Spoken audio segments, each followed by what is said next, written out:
Isang matagumpay na anti-illegal drugs operation ang isinagawa sa Barangay Lipawan, Barira, Maguindanao del Norte, kung saan 4 na sospek, kabilang ang kilalang si alias Robot, ay naaresto.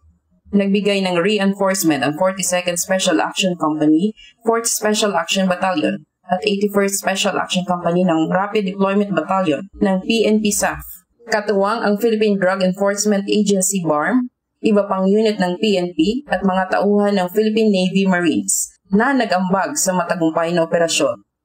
Nasamsam mula sa mga suspect ang isang heat-sealed transparent plastic sachet at 25 na maliliit na pahabang sachets na naglalaman ng tinatayang 70 grams ng puting kristal na pinaniniwalaang methamphetamine hydrochloride o shabu na may tinatayang standard drug price na 476,000.